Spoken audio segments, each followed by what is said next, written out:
et je laisse la parole à Nathalie d'ICO. Super, merci beaucoup Flora. Bienvenue donc à tout le monde. On a une heure ensemble ce midi. Donc, je suis ravie d'être avec vous aujourd'hui pour parler de l'ikigai et de comment se réinventer avec cette approche et cette philosophie super intéressante. J'imagine que si vous êtes là aujourd'hui, c'est que vous avez commencé à en entendre parler, que vous vous posez des questions sur ce sujet. Du coup, justement, moi, j'aimerais bien savoir, avant de commencer, si vous pouvez m'envoyer, alors dans le chat, dans les petits messages de la discussion de Zoom, comment vous arrivez dans cette conférence.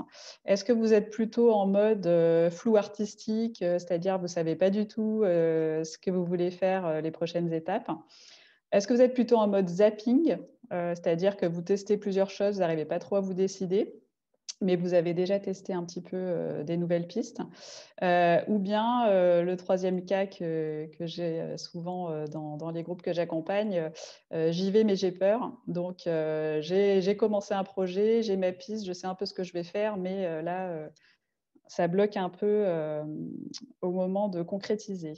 Donc, si vous voulez envoyer dans la discussion, alors je ne sais pas si tout le monde voit où c'est en bas, il y a une bulle qui s'appelle discussion. Et pour nous partager un petit peu comment vous arrivez aujourd'hui, plutôt flou artistique, plutôt zapping, plutôt j'y vais mais j'ai peur. Qu'on voit un peu, ah, j'y vais mais j'ai un peu peur. Ça va, c'est pas trop. Flou artistique, zapping, j'ai un peu peur de changer du tout au tout. Hop là. Je viens pour découvrir, oui, c'est une bonne raison d'être là aussi. Zapping, plus envie de découvrir. On a pas mal de zappeurs et zappeuses aujourd'hui. Reconversion professionnelle, en formation, j'ai découvert l'ikigai, j'aimerais l'utiliser. Oui, effectivement, ça s'y prête bien. Envie d'y aller, de découvrir. Ok, donc beaucoup de personnes qui sont là pour découvrir. Du coup, je vais effectivement vous en parler un petit peu aujourd'hui. Puis on va pratiquer un petit peu aussi parce que moi, j'aime bien l'action, vous allez voir. Donc, merci pour ces premiers retours. Vous pouvez continuer à envoyer pour partager. Oui, quelqu'un demande s'il y aura un replay disponible. Oui, il y aura un replay disponible, on enregistre. Donc, merci pour le petit message. Donc, c'est parti. Changer de job, par où commencer? Parce que souvent, c'est un peu la question qu'on se pose quand on s'intéresse à l'ikigai. On verra que ce n'est pas le seul intérêt de l'ikigai, loin de là, mais ça peut aider à répondre à cette question. Question qui revient souvent, qui est parfois une simple difficulté pour certains, mais qui peut aussi paralyser les autres dans leur passage à l'action. Dans tous les cas, l'important, c'est de réussir à trouver sa place, de ne pas se démotiver, et ce n'est pas forcément tout plaquer, pas forcément partir très loin. Donc, on va le voir aussi, parfois, on se fait une montagne alors qu'en fait, il y a des réajustements à faire qui sont à notre portée. Donc, c'est toutes ces réflexions qu'on mène autour de l'ikigai chez ICO. Je vais vous en dire un mot dans quelques minutes pour que vous voyez un petit peu comment on fait ça. Je vais me présenter rapidement aussi, comme vous l'avez fait dans les messages.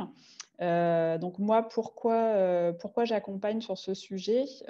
Déjà parce que c'est quelque chose que j'ai vécu dans mon parcours. J'ai fait plusieurs reconversions, j'ai eu plusieurs métiers, je continue de développer plusieurs métiers. C'est quelque chose qui m'intéresse beaucoup. Je fais partie de ce qu'on appelle les slashers, donc les personnes qui ont plusieurs activités en même temps.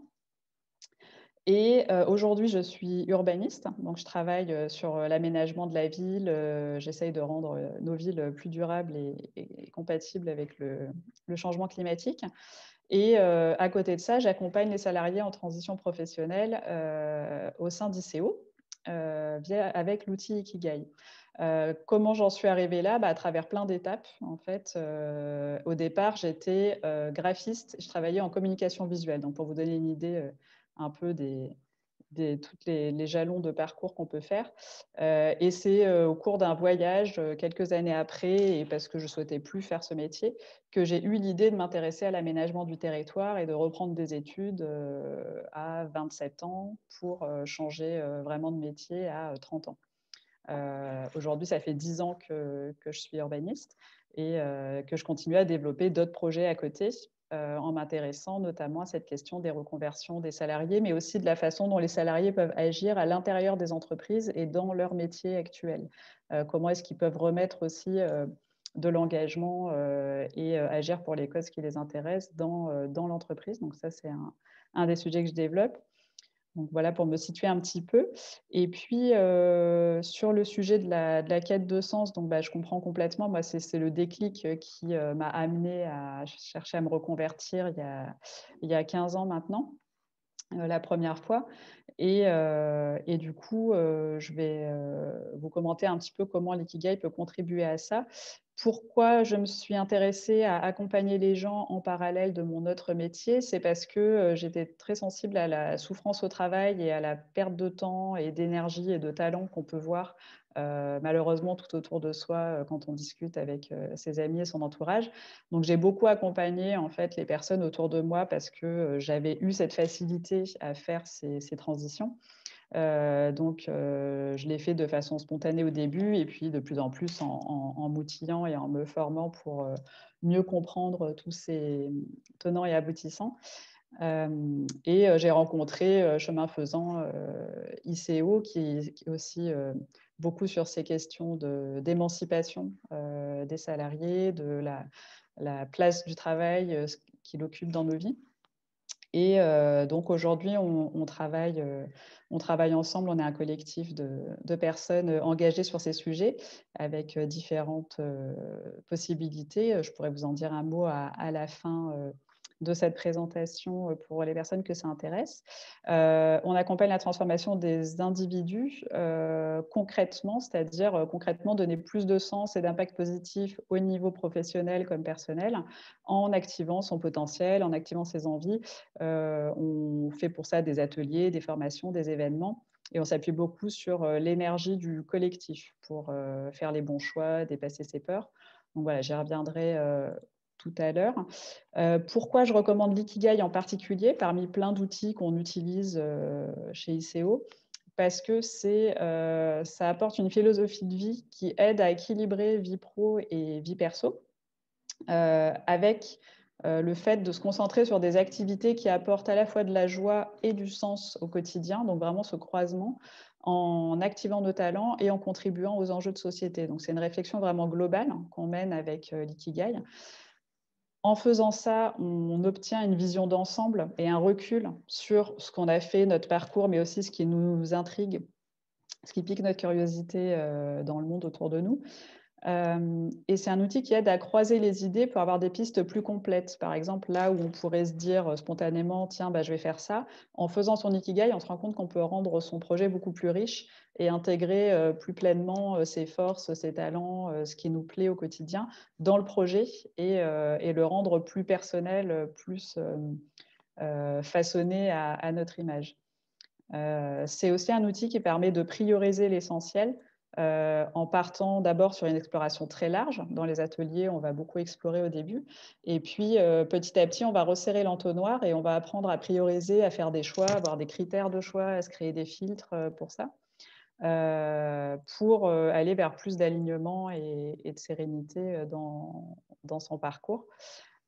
C'est aussi, alors ça c'est particulier à mes ateliers, c'est la façon dont j'aborde l'ikigai, c'est que pour moi c'est vraiment articulé avec l'expérimentation. C'est-à-dire que je ne conçois pas le fait de faire uniquement de l'introspection sur le papier sans passer à l'action. Parce que c'est vraiment en testant les choses et en se confrontant au terrain qu'on va pouvoir avancer. Ça, c'est vraiment très important de l'avoir à l'esprit et je le répète souvent et surtout, j'invite les participants à agir tout au fil des ateliers pour trouver les pistes, pour valider ses hypothèses, pour dépasser les peurs. C'est vraiment quelque chose qui est spécifique à la façon dont je travaille. pour que les projets se concrétisent en fait et ne restent pas des pistes d'idées sur le papier. Ceci étant dit, il faut commencer par le commencement, donc il y a quand même un peu des exercices à faire au début d'introspection. Donc je vous propose aujourd'hui de commencer pour sortir un peu du flou. Donc j'ai vu qu'il y avait des flous artistiques, des zappings tout à l'heure.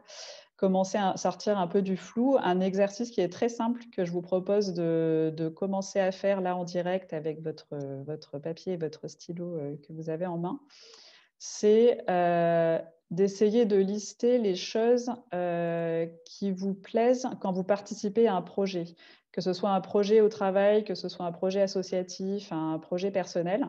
Quelles activités, c'est des verbes, hein, quelles activités vous plaisent, vous apportent de la joie, suscitent votre curiosité, font que vous êtes dans le bien-être. C'est par rapport à votre vécu, en fait. Vraiment, vous basez sur, ça peut être votre travail actuel, si vous en avez un, parce que tout ne vous déplaît pas forcément. Vous n'êtes peut-être pas arrivé là par hasard non plus. En général, il y a des choses qu'on aime faire. Donc, de noter les verbes des activités que vous aimez faire et de... Oui, c'est ça, dans différents contextes. Pourquoi je vous dis ça? Parce que l'ikigai, il est composé de 4 cercles que vous avez certainement vus en voyant des images sur Internet ou sur des livres. Et c'est un outil qui part vraiment de qu'est-ce qui suscite de la joie et de l'enthousiasme, en fait, partant du fait qu'on ne peut pas bien s'impliquer sur un projet, un futur projet, si on n'a pas cette composante au départ. Donc, c'est pour ça que je commence par ça. Donc, j'espère que vous avez commencé à identifier quelques pistes sur vos pages, sur votre page, de choses que vous aimez faire. Ce que j'aimerais bien, c'est que vous nous en partagiez quelques-unes dans le chat pour qu'on voit un petit peu la diversité de ce qui vous plaît aujourd'hui dans vos activités respectives. Donc voilà, ce qui vous apporte de la joie. Travailler en équipe, co-créer, d'accord. Donc ça, c'est important à bien avoir en tête pour les futurs projets. Échanger, partager, ouais. Créer, apprendre, imaginer. Donc on a beaucoup de personnes créatives. Échanger. Ah oui, organiser, accueillir, ça c'est différent et c'est souvent très recherché. Apprendre, comprendre, échanger, faire ensemble. Résoudre des problèmes, servir à un objectif commun. Là, on est en plein dans l'ikigai, super. Faire de mes mains, ouais, ça m'arrive souvent dans les ateliers d'avoir des personnes qui me disent qu'elles se rendent compte qu'il y a plein de choses qu'elles aiment faire de leurs mains quand elles font cet exercice et que ce n'est pas du tout le cas dans leur activité aujourd'hui et que ça pose question sur les choix de main, à voir s'il faut refaire de la place pour ce type d'activité. Écouter les gens, faire rire, influencer, faire du lien. Donc, vous voyez, il y a déjà une grande diversité. Donc, ce qui est intéressant quand on fait ça, on le fait généralement au début des ateliers, c'est que déjà, vous, ça vous permet de conscientiser ce qui vous vient en premier. Donc, ce n'est pas par hasard si ces mots-là vous viennent en premier, c'est souvent les plus ancrés, ceux dont vous avez vraiment besoin. Voilà, expérimenter, faciliter, transmettre, il y a plein de choses. Et on voit aussi que c'est différent il y en a qui ont des verbes en commun, mais il y en a aussi qui sont très différents. Donc, c'est pas pareil pour tout le monde. Il faut vraiment partir de ce qui est spécifique à soi. C'est vraiment la philosophie de l'ikigai.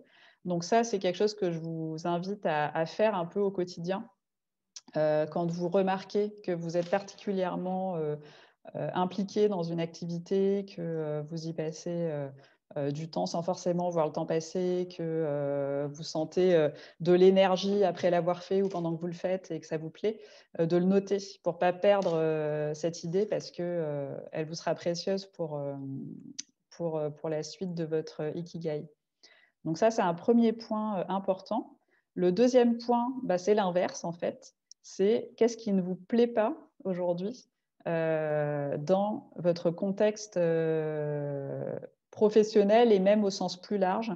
Ça pourrait être aussi dans le mode de vie. Je prends un exemple, il y a des personnes qui n'apprécient plus, par exemple, de vivre en ville et qui se verraient bien dans un cadre, soit peut-être d'un village, pas forcément complètement dans la campagne, mais en tout cas qui imaginent un autre environnement. Donc ça peut aller plus loin que uniquement le métier. Ça peut être, voilà, soit des verbes, des activités qui vous posent problème, soit votre environnement, de travail dans le sens, horaire, dans le sens, le lieu où ça se passe, dans le sens les impacts de votre, activité. Ça peut être l'ambiance. En fait, toutes les choses qui vous dérangent, c'est important de bien les lister là aussi. Alors ce qui vous revient en tête, pareil, même principe, ça va être les choses les plus importantes parce que si vous arrivez à les écrire tout de suite, c'est que vous avez bien conscience qu'elles ne vous conviennent pas. Mais en réfléchissant un peu plus, c'est là que ça devient aussi intéressant, c'est que vous allez trouver d'autres choses dont vous avez peut-être moins conscience, ou bien en allant voir les réponses des autres, parce qu'on va partager les réponses après aussi, ça peut faire écho et vous faire prendre conscience de choses qui ne vous conviennent pas, que vous n'aviez pas forcément verbalisées. Et ça, c'est très intéressant de faire cette liste aussi, parce que ça vous permet de comprendre quels sont les points bloquants dans ce que vous faites aujourd'hui, ce qui ne vous va pas, et de vous concentrer sur changer ça. Parfois, ce n'est pas forcément tout changer. Pourquoi je vous dis ça? Parce que dans mon premier métier de graphiste, j'ai voulu changer du tout au tout parce que j'étais jeune, j'avais 23 ans, j'avais découvert que ce qu'on créait et ce qu'on imprimait terminait dans des poubelles 24 heures après, et ça m'a posé problème, en fait, de me dire: «On fait couler beaucoup d'encre, on fait beaucoup de papier et puis, dès que l'événement est terminé, tout finit dans la poubelle». Même si c'était il y a plus de 15 ans, j'avais déjà un début de conscience écologique et ça ne me convenait pas, et donc j'ai voulu changer du tout au tout parce que j'avais fait ce constat. Par la suite, mon parcours a fait que je suis revenue sur des activités de communication visuelle, mais plutôt par le web, et ça me convenait mieux du coup parce qu'il n'y avait pas tout ce côté très éphémère. On était beaucoup plus dans du durable.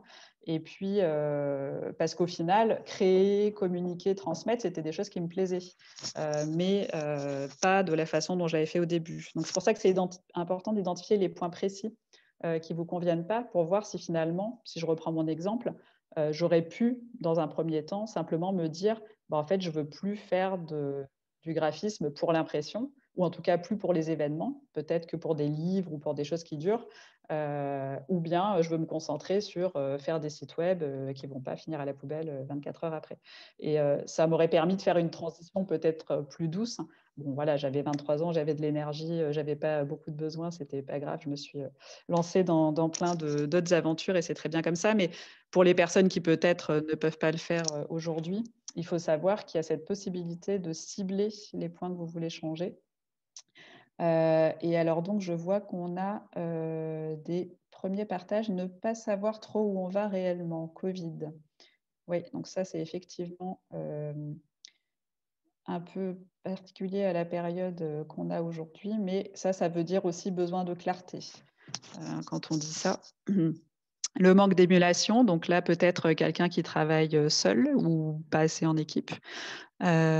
Côté politique, corporate du monde de l'entreprise, ça c'est fréquent effectivement que ça dérange, donc peut-être il faut des plus petites structures, ou fonctionner différemment, être indépendant. Horaire, ambiance, hiérarchie, ouais, donc là, bon, ça plaide pour au moins changer d'entreprise. Je sais pas si c'est changer de secteur, mais le temps, la monotonie, ce qui est immuable. Ouais, la monotonie, ça, effectivement, alors ça dérange pas tout le monde. C'est ça qui est important de savoir. C'est spécifique à la personne qui l'a écrit. Il y a des gens qui aiment avoir un cadre stable et qui veulent pas que ça change trop. C'est important pour elles. Et puis il y en a, c'est l'inverse. Moi, c'est pareil. J'aime pas la monotonie. Donc, dans mon travail, je m'arrange toujours pour créer des nouvelles missions qui n'existent pas. C'est un petit peu plus fatigant, mais si je fais pas ça, je reste pas. Donc, du coup, là, c'est important de bien se connaître sur ces points-là. Être enfermé dans un bureau derrière un écran, ouais. Donc là, il y a peut-être effectivement une reconversion à envisager, parce que ça, quand on a un métier qui se passe dans un bureau, en général, ça ne change pas beaucoup. Les écrans, idées partagées, les ambiances, le climat, ouais. Donc là, ça peut être spécifique à l'entreprise parfois.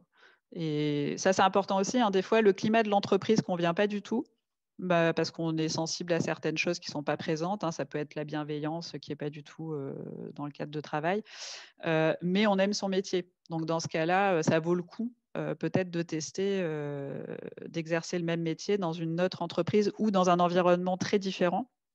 En l'appliquant par exemple à des impacts très différents. Si je reprends mon exemple, comme ça sera simple.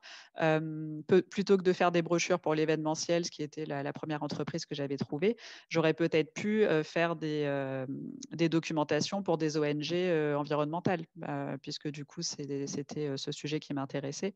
Et dans ce cas-là, ça aurait fait beaucoup plus de sens pour moi, et simplement d'appliquer à un objet différent, à un sujet différent, et de travailler avec des personnes différentes, qui soient des personnes engagées sur un sujet qui m'importait, plutôt qu'une entreprise PME classique. Donc, absence de sens, porter un masque, bah oui. La routine. Ouais, participer à une grosse structure capitaliste. Donc là, effectivement, il y a un changement d'environnement de travail à envisager dans ce cas-là. Donc ça, c'est important de bien prendre conscience de tout ça. Donc, c'est bien là que vous fassiez l'exercice en même temps, et je vous invite à continuer sur votre le feuille ou carnet dans les jours qui viennent. Cette liste, elle va être précieuse parce qu'en fait, vous allez pouvoir l'inverser après. Ce qui se passe, c'est qu'une fois que vous avez listé ce qui ne vous convient pas, ça va être de mettre en face, du coup, qu'est-ce que je peux faire par rapport à ça.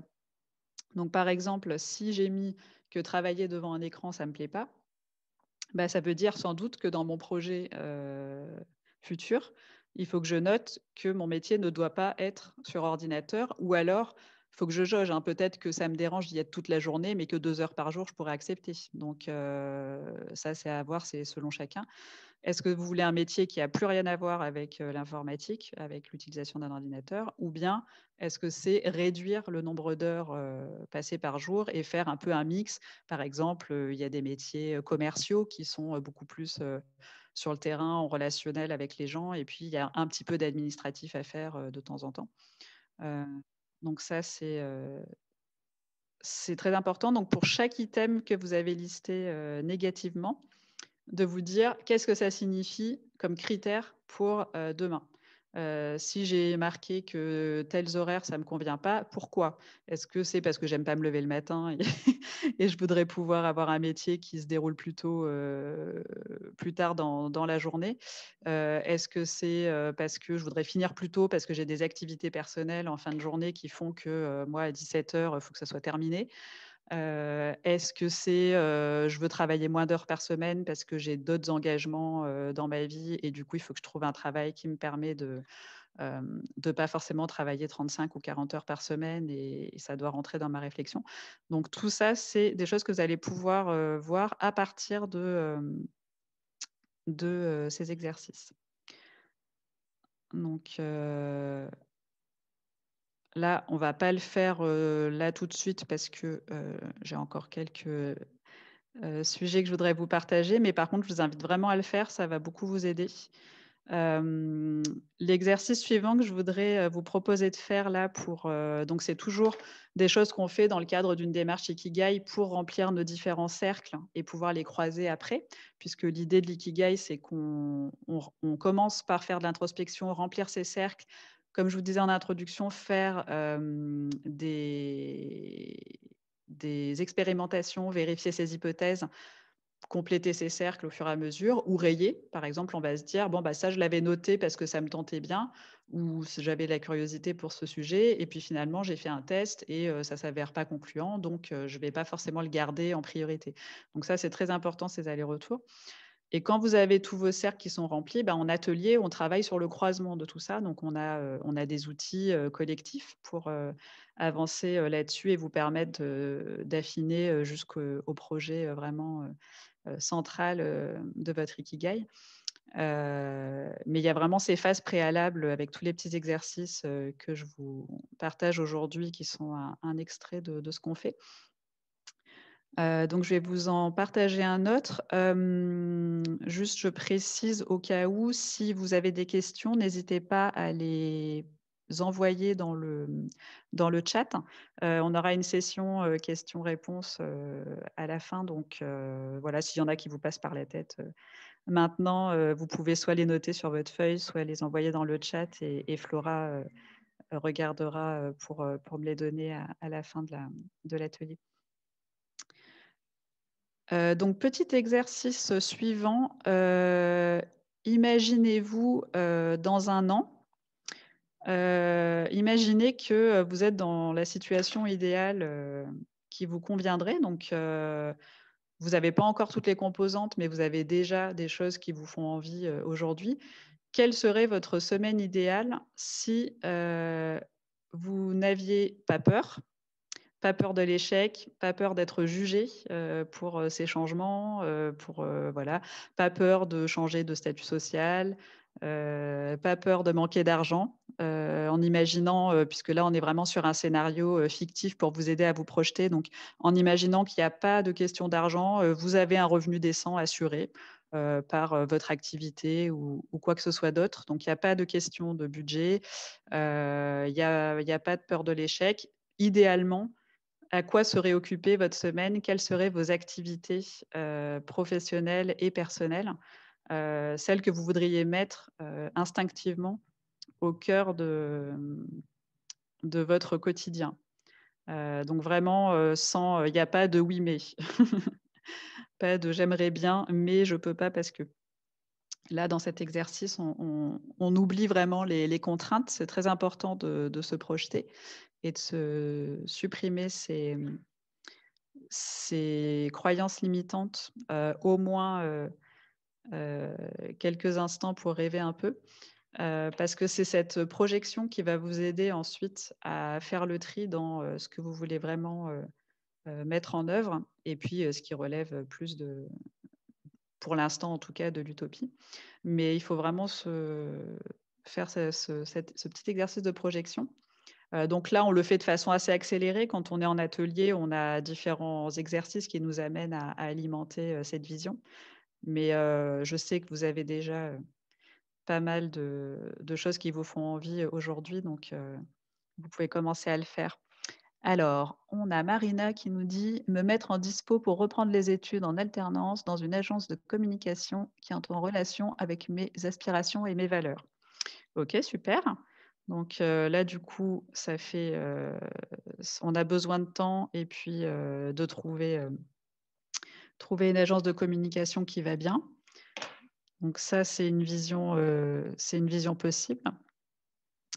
Vous pouvez aussi aller, vous pouvez intégrer, vos envies, hem, plus sur votre temps personnel aussi, hein. L'ikigai, c'est vraiment une approche globale, comme je disais en introduction.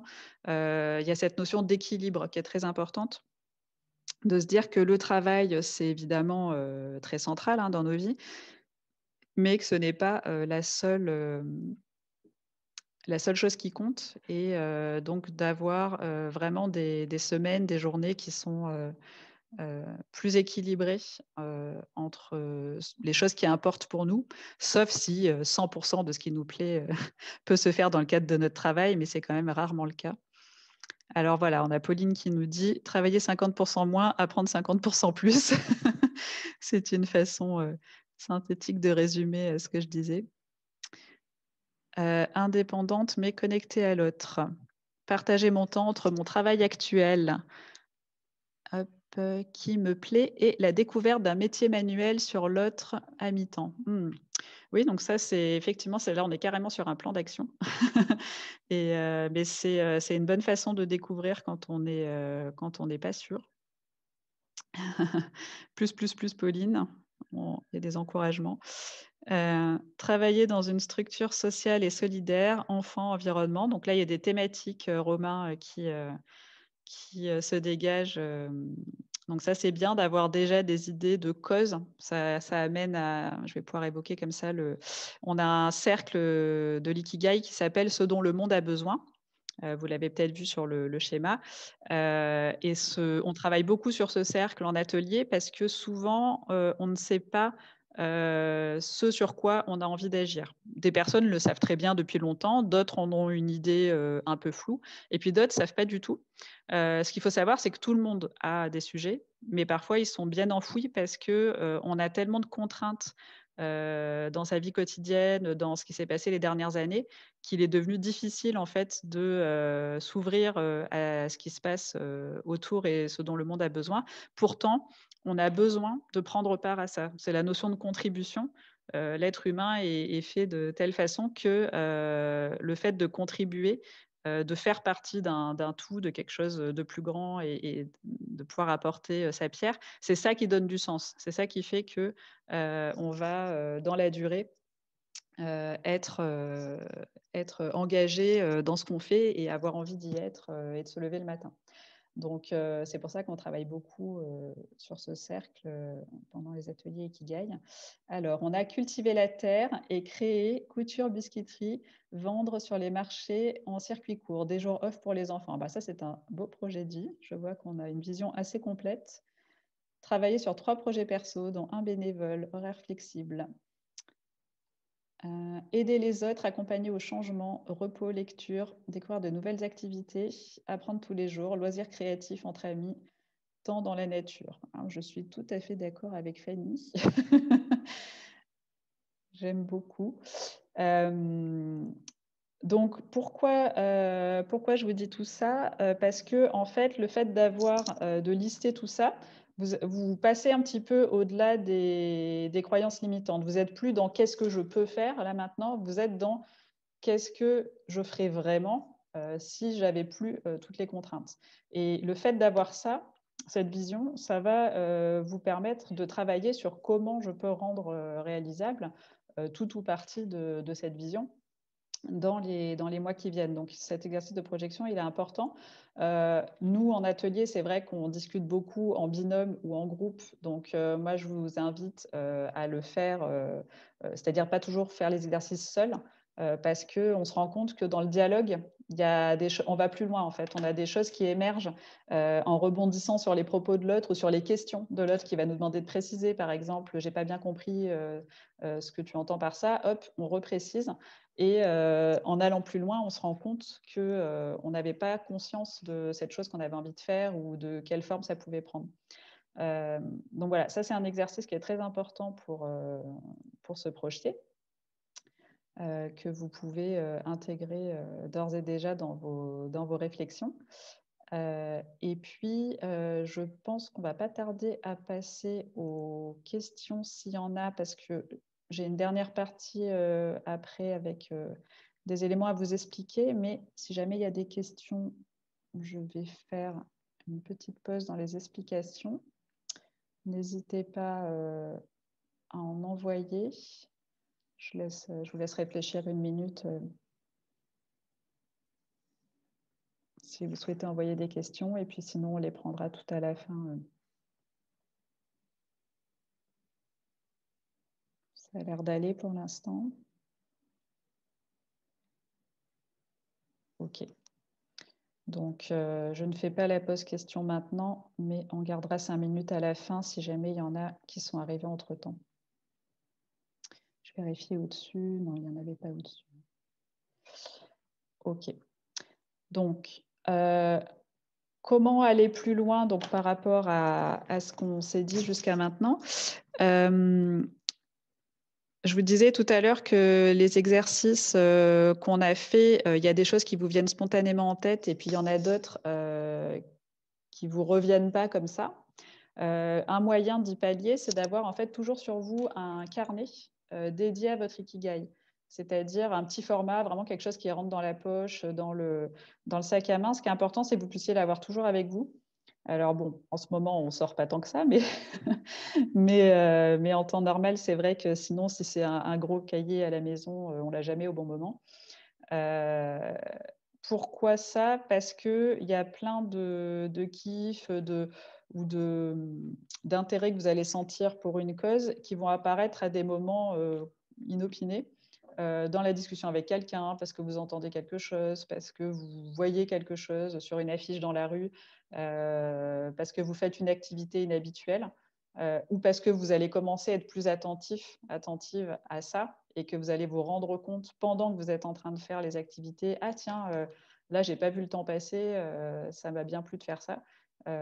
Vous notez tout de suite dans votre carnet parce que vous en aurez besoin pour faire votre ikigai et pour pouvoir alimenter vos cercles et croiser tout ça vers la définition de votre raison d'être et de votre projet de vie.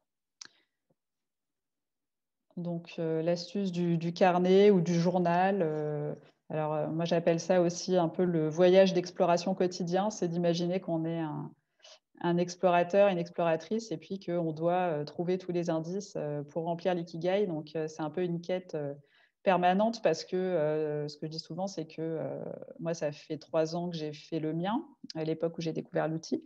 Et en fait, je continue de l'alimenter régulièrement parce qu'on n'en finit jamais de découvrir des nouvelles choses qui nous plaisent ou des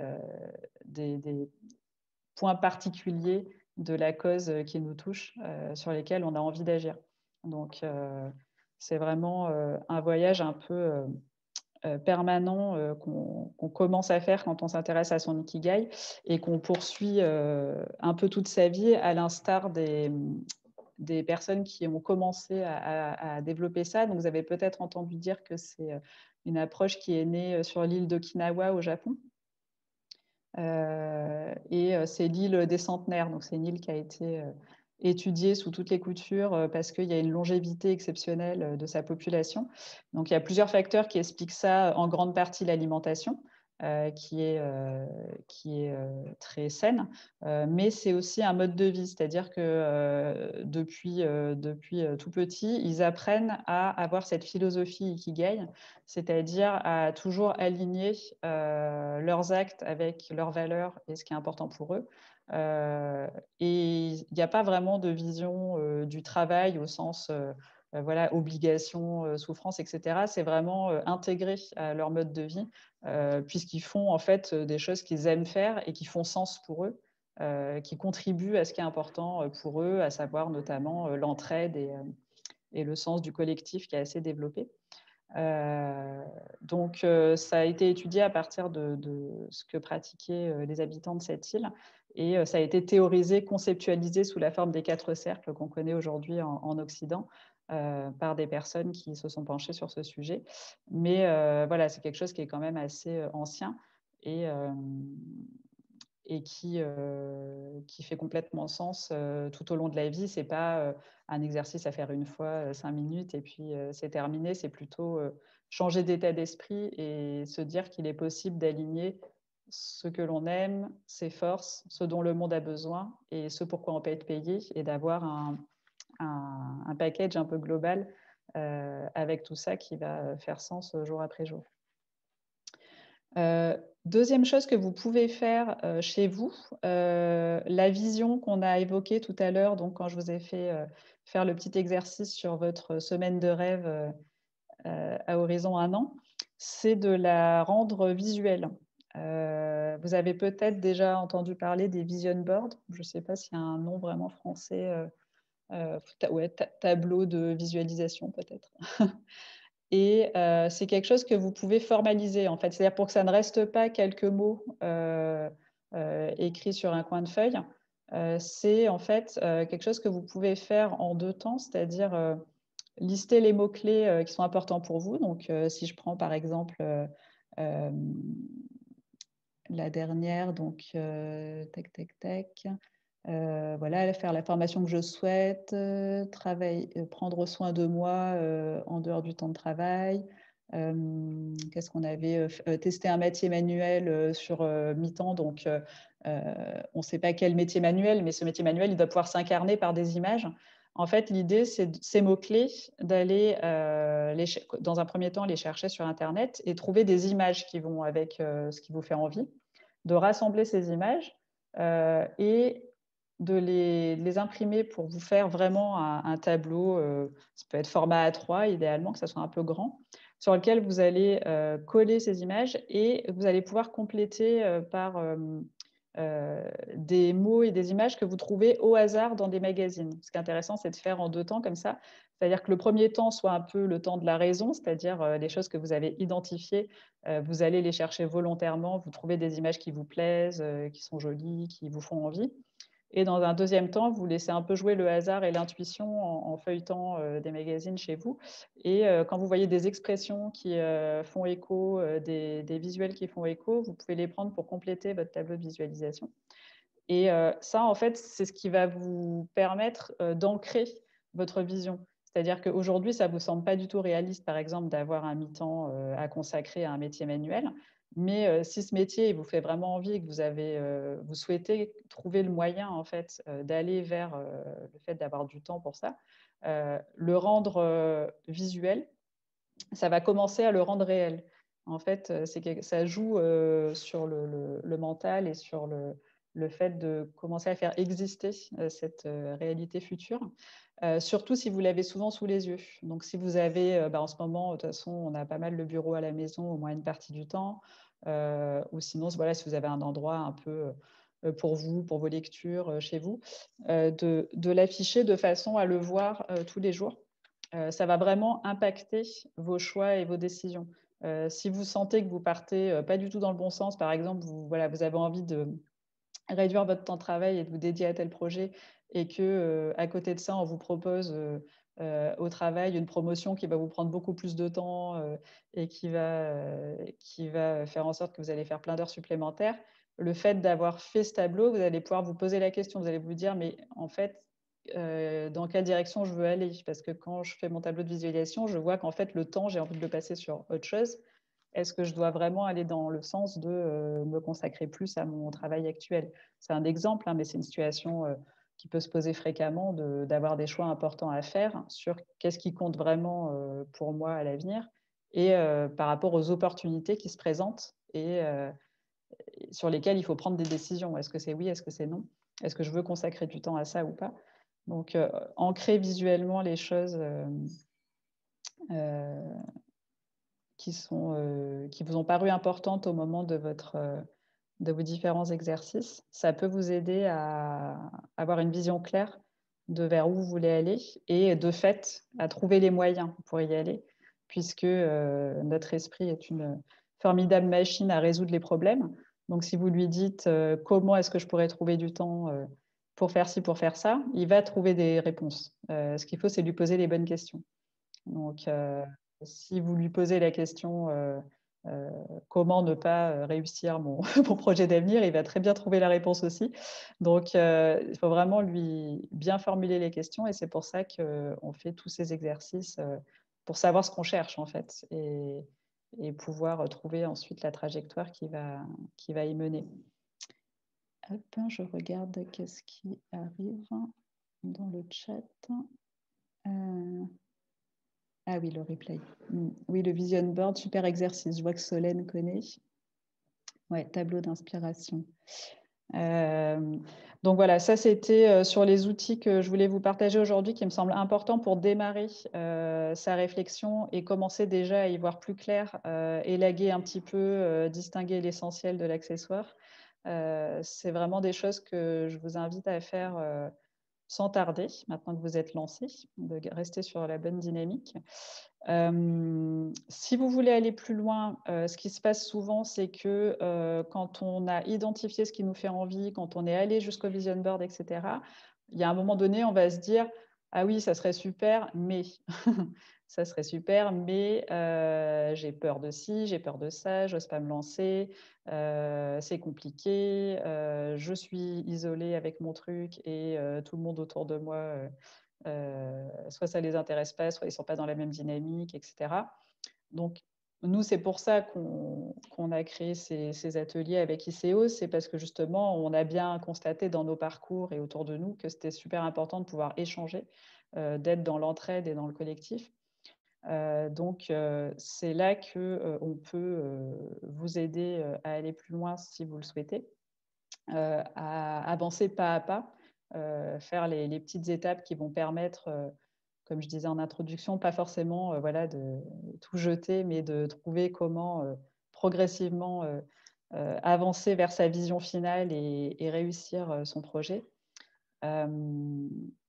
On a deux grandes approches autour de ça. Il y a le parcours qui est animé par Perrine et par Lauriane, qui dure 2 mois, donc avec 7 ateliers. Donc c'est très complet, ça permet d'aller vraiment très progressivement vers son plan d'action.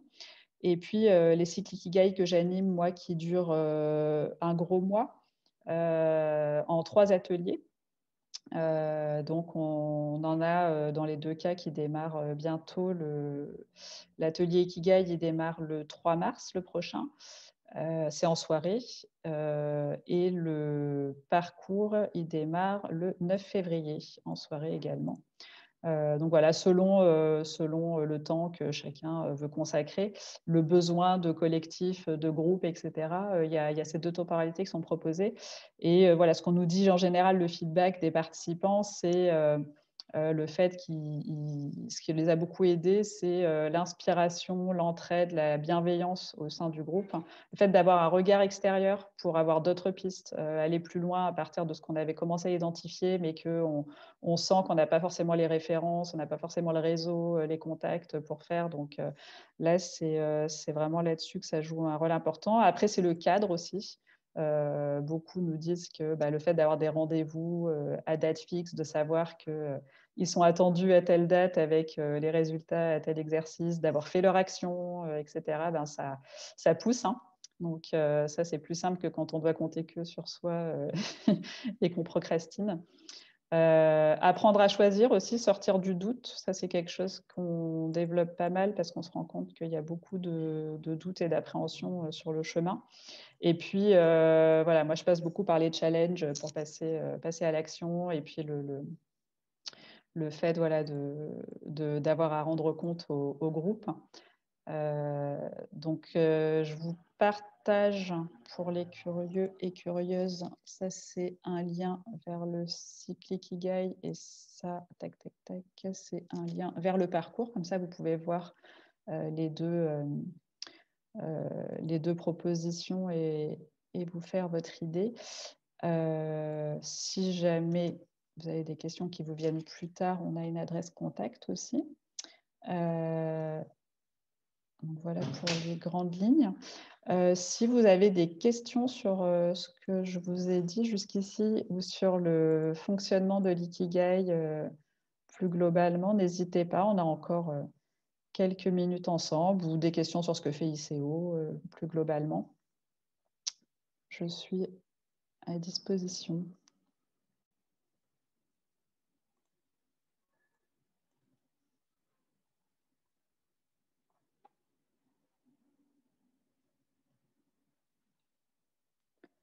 Vous pouvez aussi partager, si vous le souhaitez, votre feedback sur les exercices qu'on a fait ensemble aujourd'hui, et sur ce que ça vous amène comme réflexion pour votre parcours vers l'ikigai. C'est toujours intéressant de voir les réflexions des uns et des autres. Ça, en écho, ça fait avancer tout le monde.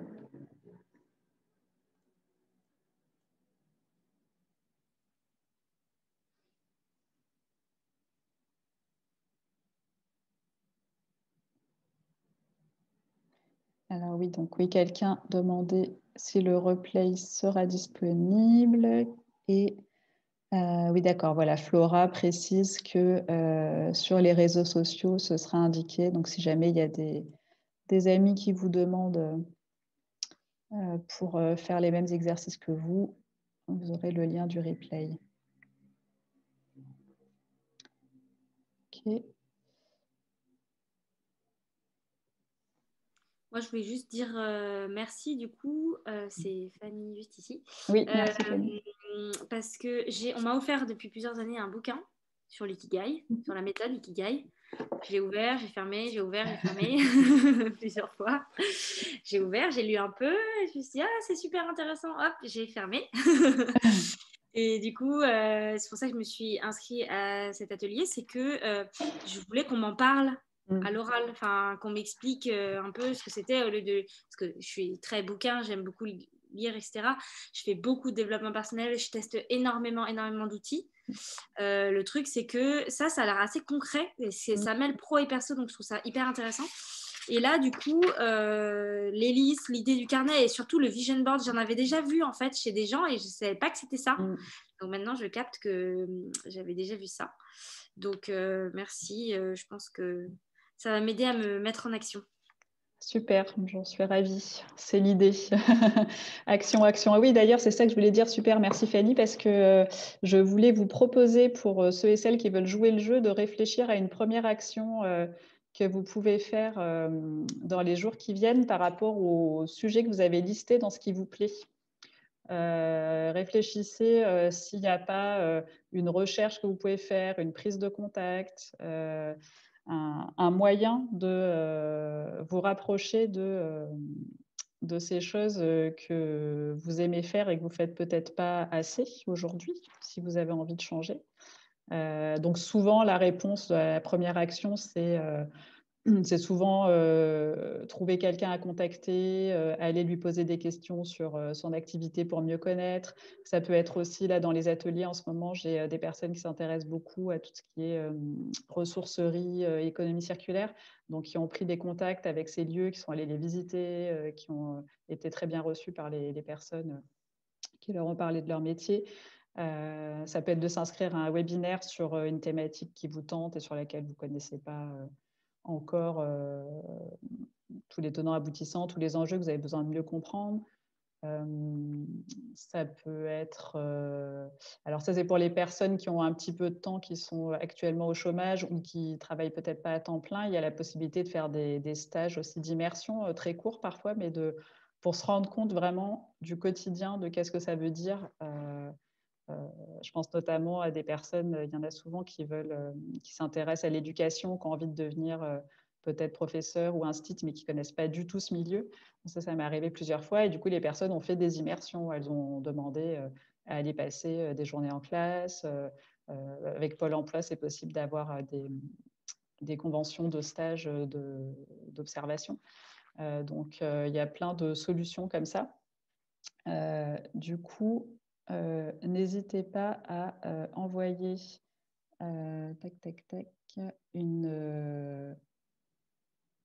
quelques exemples d'actions que vous pourriez faire. Ça peut inspirer les autres qui auraient les mêmes sujets. Et l'écrire, c'est déjà faire la moitié du chemin. Donc, je vous encourage à écrire une action et à l'envoyer dans les messages. Et il y a Fanny, en attendant, qui nous partage les infos pour la transition perso et pro vers plus d'écologie et de solidarité. Donc, l'Institut Transition, effectivement, très, très pertinent.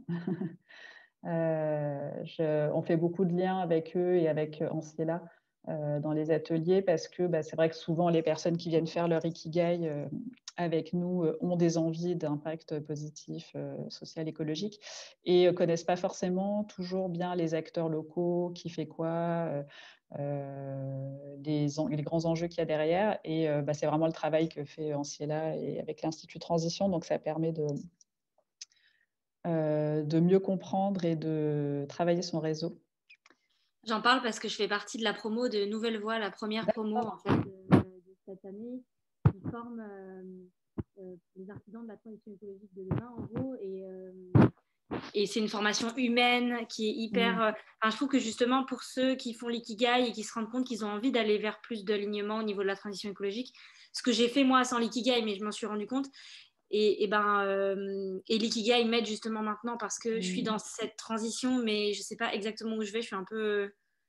j'y vais, mais j'ai peur. Et ben, du coup, en fait, ils font des formations à l'année. Ils font aussi des courtes formations inspiration sur des thématiques précises. Donc, je trouve que ça peut vraiment aider parce qu'il y a pas mal de gens qui ont envie de se reconvertir dans les métiers de la transition écologique et solidaire.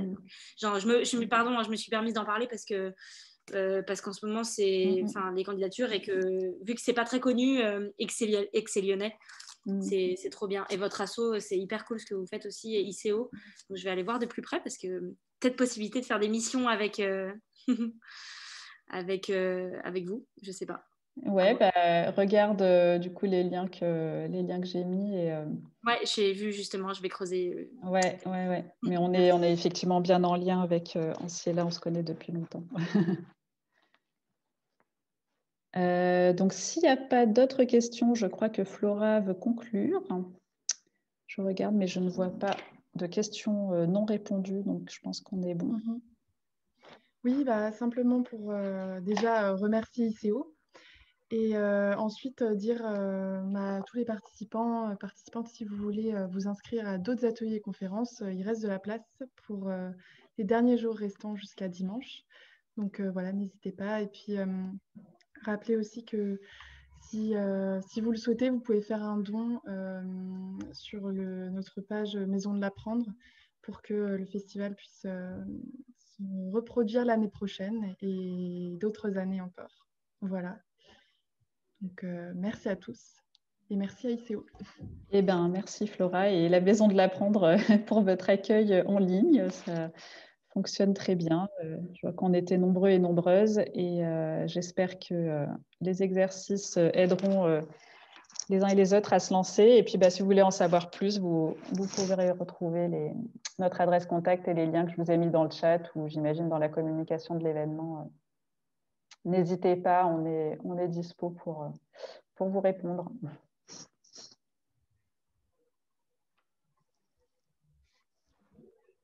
Eh bien, bonne journée à tous et puis peut-être à bientôt pour d'autres ateliers et conférences. Bonne journée, merci. Bonne journée. Merci beaucoup. Au revoir. Au revoir.